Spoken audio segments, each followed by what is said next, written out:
여러분 안녕하세요. 오늘도 이 말씀의 시간에 함께 하신 여러분 모두를 주님의 이름으로 환영합니다.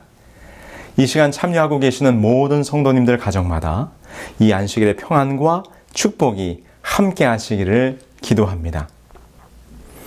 오늘은 산상수훈의 말씀 8복 가운데 두 번째인 애통하는 자에 대하여 함께 말씀을 나누도록 하겠습니다. 여러분 지금 화면 속에 나오는 그림들을 보시면 어떤 감정을 느끼십니까? 손을 꼭 잡아주고 어깨를 토닥이고 힘들어 보이는 사람의 등을 감싸는 모습. 이 그림들을 보시면서 아마도 여러분들은 위로라는 단어를 떠올리셨을 것입니다. 맞습니다. 힘들고 어려운 일을 당한 친구들의 마음을 공감해주고 격려해주는 모습을 우리는 위로라고 하지요. 그런데 혹시 여러분 이 위로포비아라는 말을 들어보셨나요? 위로포비아는 따뜻한 말이나 행동으로 슬픔을 달래주며 상대방의 감정을 함께 공감해주는 행위를 뜻하는 위로라는 말과 공포증이라는 단어의 포비아가 합쳐진 신조어입니다. 즉 상대방에게 속마음을 꺼내어 위로받기를 두려워한다는 것을 뜻하는 것이죠. 언뜻 이해가 잘 안 되시죠? 다른 이의 공감과 격려와 위로를 두려워한다?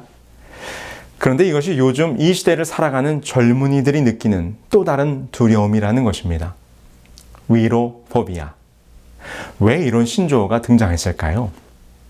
그것은 우리들이 살아가는 지금의 사회가 무한한 경쟁의 사회, 나의 자리와 나의 목표를 지키거나 이루기 위해서는 다른 이의 자리를 빼앗거나 밟고 올라서야 하는 시대이기 때문입니다. 그래서 아무리 내 삶이 힘들고 어려워도 슬프고 고달파도 어느 누구한테 내 마음을 열어 힘들다는 소리를 하지 못한다는 것입니다. 나에게 좋은 일이 있어 그 기쁨을 나누면 다른 사람들의 시기와 질투를 받습니다. 반대로 나에게 정말 힘들고 어려운 일이 있어 그 슬픔을 나누면 그것이 곧 나의 약점이 되어 사람들의 입에 오르내리게 된다는 것이지요. 참 그렇지 않습니까? 참 공감이 됩니다. 물론 이러한 시대를 살아가는 우리 모두가 다 같은 어려움과 고통을 가지고 살아가고 있기 때문에, 다시 말해서 나도 힘들기 때문에 다른 사람의 슬픔까지 같이 아파하고 위로해줄 마음의 여유가 우리들에게 없다는 것입니다. 바로 이러한 시대를 표현하는 말이 위로포비아라는 말입니다. 슬픔이 있을 때, 어려움이 있을 때, 절망이 있을 때 그 마음을 열어 슬픔과 어려움과 절망을 나눌 사람도 없고 그러한 것들을 돌아봐 주지도 않는 지금의 시대. 그래서 많은 젊은이들이, 많은 현대인들이 위로받지 못하고 혼자서 소가리를 하면서 살아간다는 것이지요. 오늘 내 마음속 슬픔과 어려움을 누구와 나눌 수 있을까요? 오늘 이 위로의 포비아 시대를 살아가는 우리들에게 예수님께서 이렇게 말씀하셨습니다. 애통하는 자는 복이 있나니 그들이 위로를 받을 것이며. 이는 예수님의 산상수훈 설교 8복 가운데 두 번째로 언급된 복된 자에 대한 말씀이셨습니다. 예수님께서는 말씀하시기를 애통하는 자들이 복이 있을 것인데 그들이 위로를 받을 것임이라고 말씀하십니다. 이곳에 애통이라는 말은 일반적으로 슬퍼하다라는 의미보다 더 강한 슬픔을 나타내는 단어입니다. 이 애통은 마음이 점여지고 찢어지는, 그래서 도저히 감당할 수 없는 극심한 슬픔을 나타내는 그런 표현이라는 것이죠. 이 죄악의 세상을 살아가는 우리들에게는 언제든지 슬픔과 고통이 닥쳐옵니다. 다양한 이유를 통해서 말이죠. 갑작스러운 사고나 재난 때문에 뜻하지 않은 일들이 생기기도 하고 또 기대하던 일들이 허무하게 무너져 버리기도 합니다. 그리고 사랑하는 가족이나 가까운 사람들의 죽음으로 인해 매우 큰 슬픔을 당하기도 합니다. 그리고 나의 주위에서 그러한 일들이 발생하기도 합니다. 바로 이때에 필요한 것이 위로지요. 그런데 여러분, 위로한다는 것이 쉽지만은 않은 일입니다. 어떤 말로 슬픔 중에 있는 자를 위로할 수 있을까? 어줍지 않은 위로의 말 한마디가 오히려 더 상처를 주고 슬픔을 더하게 하지는 않을까? 그래서 우리는 위로하기를 때때로 주저하기도 합니다. 이 언어의 온도라는 책에 보면 이러한 구절이 나오는데요. 위로의 표현은 잘 익은 언어를 적정한 온도로 전달할 때 효능을 발휘한다. 짧은 생각과 설익은 말로 건네는 위로는 필시 부작용을 낳는다. 힘 좀 내라는 말만 해도 그렇다. 이런 멘트의 기운을 얻는 이도 있을 테지만 그렇지 않은 사람도 있다. 힘낼 기력조차 없는 사람 입장에선 기운 내라는 말처럼 공허한 것도 없다. 정말 힘든 사람에게 분발을 종용하는 건 위로일까? 아니면 강요일까? 이만큼 위로라는 것이 어렵다는 것이죠. 그래서 때로는 위로하기를 주저하다가 위로의 마음을 제대로 표현하지 못한 경우도 있습니다. 오늘 여러분들의 삶은 어떠신가요? 혹 여러 가지 다른 이유로 지금 슬픔과 어려움 가운데 있지는 않으십니까? 누군가는 내 마음을 좀 알아주고 이해해주고 그래서 나에게 격려와 위로를 좀 해줬으면 좋겠다 생각하지만 어느 누구에게 내 마음을 열어 솔직한 이야기를 나눌 수 있을까? 누가 나에게 위로를 줄 수 있을까 생각해보니 내 인생에 내 마음을 받아주고 들어주고 위로해줄 사람이 없어 답답한 마음이지는 않으십니까? 만일 그렇다면 오늘 예수님의 말씀을 기억하시게 되길 바랍니다. 애통하는 자는 복이 있나니 저희가 위로를 받을 것이며. 영감의 글 산상수훈에서는 이렇게 말씀하셨습니다. 우리 하늘 아버지께서는 슬픔을 당한 자들에게 결코 무심하지 않으신다. 우리 하늘 아버지께서는 우리가 슬픔 중에 있을 때 결코 무심하지 않으신다고 말씀하셨습니다. 요즘 젊은 세대들은 상당히 달라졌지만 이 무심하면 한국 남성들, 특별히 남편들을 표현하는 대표적인 단어가 아닌가 생각합니다. 이 무심함은 남편이 아플 때와 아내가 아플 때를 보면 극명하게 나타난다고 하네요. 먼저 남편이 아프면 아내는 끙끙대며 아프다는 남편의 모든 비위를 다 맞춥니다. 그리고 남편이 좋아하는 음식을 준비하고 남편 곁에서 아픈 증상을 물어보고 확인하고 이곳저곳 연락을 해서 약을 구하거나 처방을 찾으려고 애를 씁니다. 그리고 마음을 졸이며 남편 곁에 있어주는 게 아내의 모습이죠. 그런데 반대로 아내가 아플 때 남편들은 어떻게 할까요? 아무것도 달라지는 것이 없습니다. 아픈 아내가 어렵사리 일어나서 차려준 아침 밥상을 받아 먹고는 출근을 합니다. 그리고 출근하면서 한마디 하지요. 아프면 그냥 있지 말고 약 좀 먹어.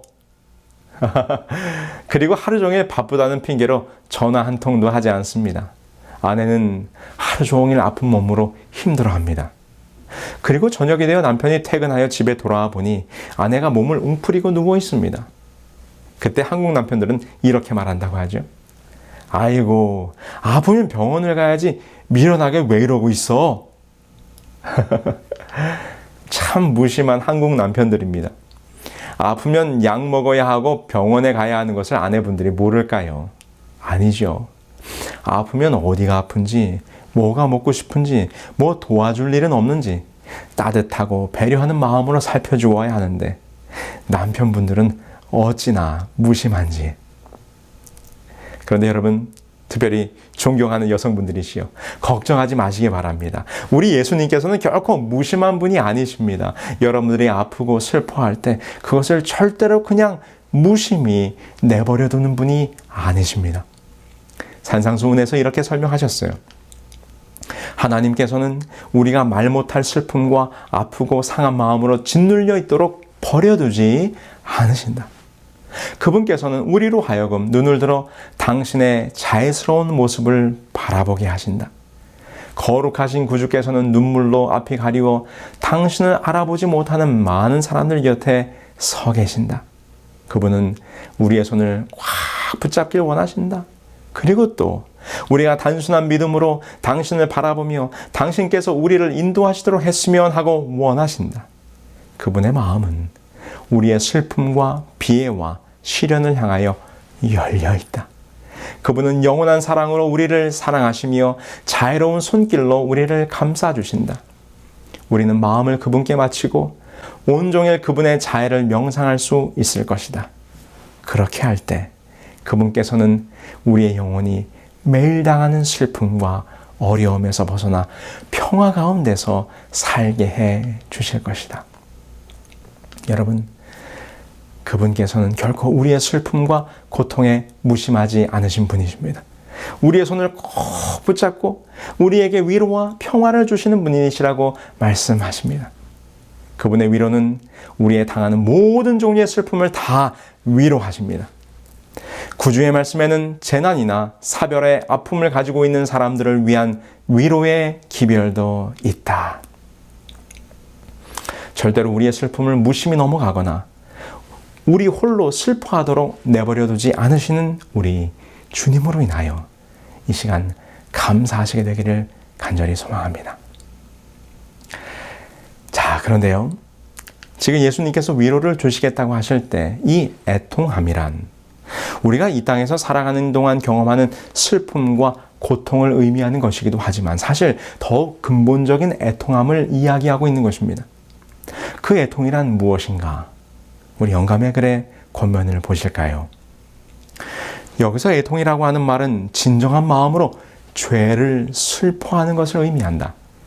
예수님께서는 내가 땅에서 들리면 모든 사람을 내게로 이끌겠노라 하고 말씀하신다.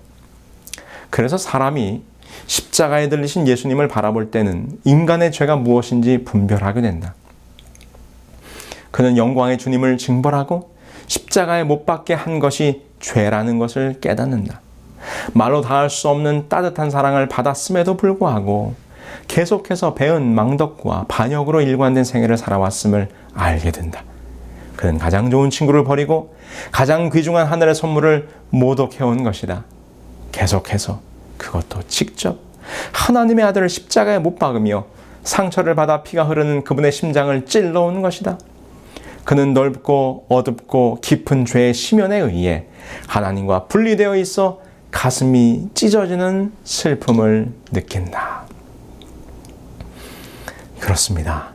지금 이 팔복의 말씀 가운데서 언급하신 애통의 진정한 근본적인 슬픔은 바로 죄에 대한 슬픔입니다. 이는 팔복의 첫 번째 복인 심령이 가난한 자들이 그들의 영적인 빈곤함과 자신들의 참혹한 죄악의 피폐함을 경험한 이후에 몰려오는 슬픔과 애통인 것이지요. 내 안에 의의는 하나도 없고 오직 타락한 죄악의 본성만이 가득한 것을 비로소 깨달았을 때 이를 어찌하면 좋을지 알 수 없어서 옷을 찢으며 슬퍼하던 이스라엘 사람들의 관습처럼 마음을 찢으며 나의 죄됨으로 인하여 슬퍼하고 애통하는 것을 말하는 것입니다. 이는 사도 바울이 자신의 죄된 처지를 깨닫고 내뱉었던 고백과 같은 것입니다. 오호라, 나는 곤고한 사람이로다. 이 사망의 몸에서 누가 나를 건져내랴. 자신의 죄악이 얼마나 참혹한지 이 사망의 몸, 죽은 시체와 같다는 울부짖음, 이것이 진정한 애통함이 무엇인지를 보여주었던 사도 바울의 고백이었습니다. 특별히 우리의 죄가 얼마나 무서운 것인가를 우리는 십자가에서 비로소 깨닫게 되는 것입니다. 나의 죄 때문에 예수께서 매 맞으시고 침뱉음 당하시고 가시관에 찔리사 십자가에서 처절하게 죽으시는 장면을 보면서 우리는 애통해야 하는 것입니다. 슬퍼해야 하는 것입니다. 이것이 바로 이곳 팔복에서 말씀하신 애통함의 진정한 의미인 것이지요. 이렇듯 내가 죽을 수밖에 없는 죄인임을 깨닫고 그것으로 인하여 진정한 애통의 눈물을 흘릴 때 주님께서 약속하신 축복이 이르러 옵니다. 그것이 바로 위로의 축복입니다. 주님이 주시는 위로는 어떤 위로입니까? 이곳에 사용된 위로의 헬라어 파라칼레오는 곁으로 부르다, 도움을 청하다, 불러들이다, 또 부르러 보낸다 라는 의미로 사용된 단어입니다. 이는 곧 요한복음 14장 16절에 예수님께서 약속하신 성령 곧 파라클레토스, 보혜사를 의미하는 말과 연결되는 것이지요. 이는 우리 곁에 영원히 함께 하시는 성령님의 임재를 표현한 말입니다.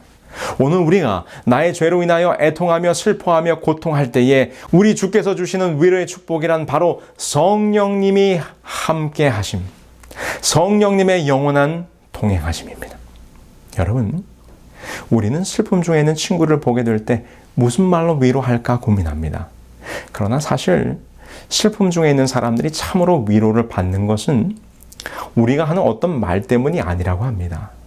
고통 가운데 있는 사람에게 가장 위로가 되어주는 것은 그 슬픔과 고통의 시간 속에 함께 있어주는 것이란 사실입니다.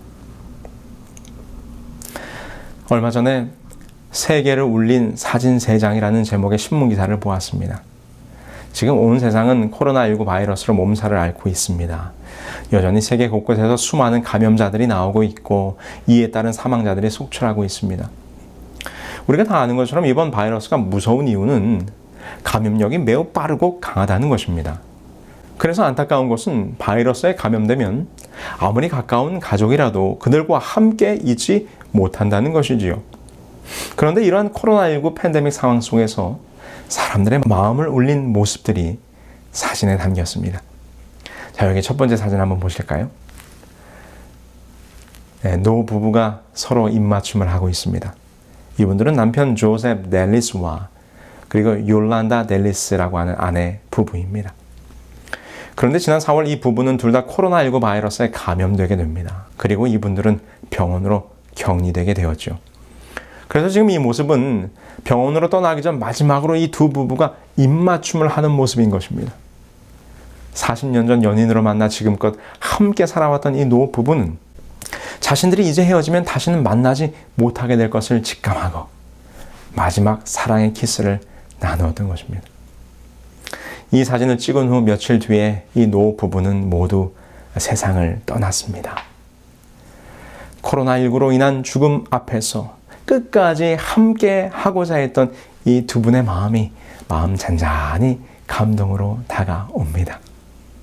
여기 한번 또 두 번째 사진을 보실까요?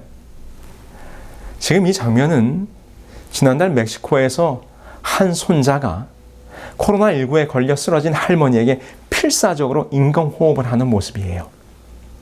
현지 매체에 따르면 이 손자는 코로나19에 걸린 할머니를 모시고 멕시코시티에 위치한 병원에 가는 길이었다고 합니다. 그러나 할머니는 병원 주차장에서 갑자기 의식을 잃었고 손자는 곧바로 할머니에게 인공호흡을 시도하게 됩니다. 여러분, 코로나19 바이러스가 이 호흡기로 전염되기 때문에 인공호흡은 감염 위험이 매우 높은 행동입니다. 하지만 그는 망설임 없이 할머니의 생명을 구하기 위해 그의 최선을 다하게 됩니다. 그러나 안타깝게도 그 할머니는 결국 코로나19로 인해 숨을 거둔 것으로 전해졌습니다. 필사적으로 인공호흡을 하던 손자의 모습은 모세 파블로라라는 멕시코의 사진작가에게 찍혀져 전 세계에 알려졌고 이 손자의 사연이 알려지자 누리꾼들은 이를 보고 두려움보다 사랑이 크다는 것을 증명한 사진이라는 그런 반응을 보였습니다. 이는 마치 죄악으로 죽어가는 우리들을 살리기 위해 꺼져가는 등불도 상한 갈대도 꺾지 않으시는 우리를 살리기 위하여 애가 타시는 우리 주님의 모습처럼 보이지 않습니까? 자, 이제 마지막 세 번째 사진입니다. 여기 사진 한번 보시죠. 이 사진의 제목은 이렇습니다. 매일 밤 벽으로 올라 어머니를 지켜본 막내 아들. 아마도 이 사진을 보면서 충분히 이 상황을 짐작하시리라 생각합니다. 이 사진 속 주인공은 자하드 알스와이티라는 사람으로 팔레스틴 헤브론에 살고 있는 30살 청년입니다. 그의 어머니가 코로나19 확진 판정을 받아 병원에 입원하게 되었죠. 그런데 그녀는 이미 백혈병을 앓고 있었기 때문에 이 코로나19 바이러스를 이기지 못할 것이라는 것을 알고 있었습니다. 당연히 감염에 대한 우려 때문에 어머니를 면회할 수는 없었습니다. 그러자 그날부터 아들은 매일 밤 병원 벽에 배수관을 타고 벽을 올라가 어머니가 입원해 계시는 병실 창밖으로 올라가는 것입니다. 그리고 그곳에서 어머니를 지켜봅니다.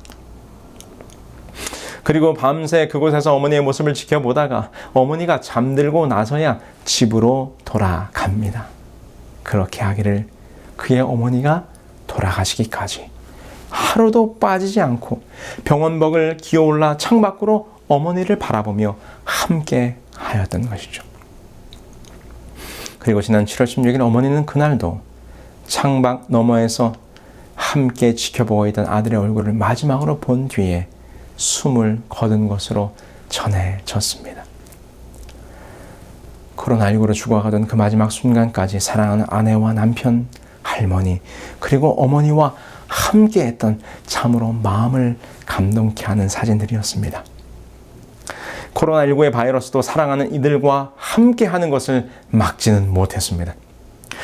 오늘 우리 주님의 위로하심도 이와 같을 것입니다. 우리가 이 죄악의 바이러스에 감염되어 처참하고 피폐한 모습으로 절망과 슬픔 가운데 고통하고 있을 때 결단코 우리 주님께서 우리를 무심히 버려두지 않으실 것입니다. 우리에게 위로를 주신다고 하셨습니다. 그 위로란 바로 우리와 영원히 함께 하신다는 축복임을 잊지 않으시게 되길 간절히 바랍니다. 산상수훈에서 이렇게 말씀하십니다. 예수께서 위로의 봉사를 하신 것은 고난을 통해서였다. 그분은 인류가 당하는 모든 고난을 같이 당하신다. 자기가 시험을 받아 고난을 당하셨은즉 시험을 받는 자들을 능히 도우시느니라. 우리의 슬픔에, 우리의 고통에 함께 참여하심으로 우리와 함께 하여 주시는 그분의 위로가 오늘 우리에게 약속되었습니다. 애통하는 자들에게 주어질 축복으로 우리에게 부어주실 것입니다. 사도 바울은 이렇게 말합니다. 자비의 아버지시요 모든 위로의 하나님이시며 우리의 모든 환난 중에서 우리를 위로하사 우리로 하여금 하나님께 받는 위로로서 모든 환난 중에 있는 자들을 능히 위로하게 하시는 이시로다. 그리스도의 고난이 우리에게 넘침같이 우리의 위로도 그리스도로 말미암아 넘치는도다. 아멘. 애통하는 자에게 주어질 위로하심의 축복이 오늘 슬픔과 고통과 어려움과 낙담 속에 계신 여러분 모두에게 큰 위로가 되시기를 간절히 소망하면서 오늘 준비된 말씀을 마치겠습니다.